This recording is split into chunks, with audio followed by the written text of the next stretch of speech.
Përkundër faktit që ne jemi 100% të linjëzuar me politikën e jashtme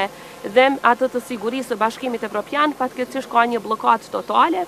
Nga ana e BE-s nuk vlerësohen reformat tona, nuk vlerësohet puna jonë, nuk vlerësohet fakti që ne jemi 100% në përputhje me politikat e tyre, edhe sa i përket sanksioneve ndaj Rusisë, edhe sa i përket politikave të tjera. Për fat të keq po jepet një mesazh shumë i keq për rajonin ton, se më shumë po hapet dera në raport me ata që po shkojnë në Moskë të Putini, sesa për ne që nuk shohim rrugë dhe alternativë tjetër për posë BE. Ka më shumë pritshmëri sa i përket një lloj balanci nga ana e BE-s, për shkak se siç e dini Kosova është në masa, Serbia nuk është, dhe kjo e prish balancin, barazin mes palëve në tryezën e dialogut. Ka më shumë shpresë që edhe nga zonja Kallas, edhe nga përfaqësuesi i ri për dialogun do të shtyhet më shumë përpara heqja e masave dhe trajtimi i barabartë i palëve. Ne do të jemi konstruktivë.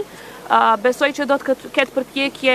akoma dhe unë i inkurajoj liderët politik që për interes të qytetarëve dhe të Kosovës, në mënyrë që mos të humbasim dhe të dëmtohemi më shumë, të kemi institucione sa më parë që të jetë e mundur.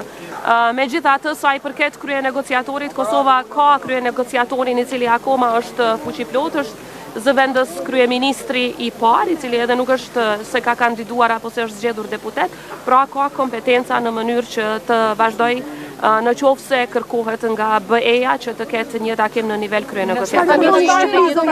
Nga disa kishte, nga disa nuk ishte, ose më mirë të them nga disa kishte qëndrim të ashpër, nga disa për fat të keq ka qëndrim arsyetues, që është jashtëzakonisht dëmtuese dhe dërgon mesazh të dëmshëm për gjithë rajonin, jo vetëm për ne.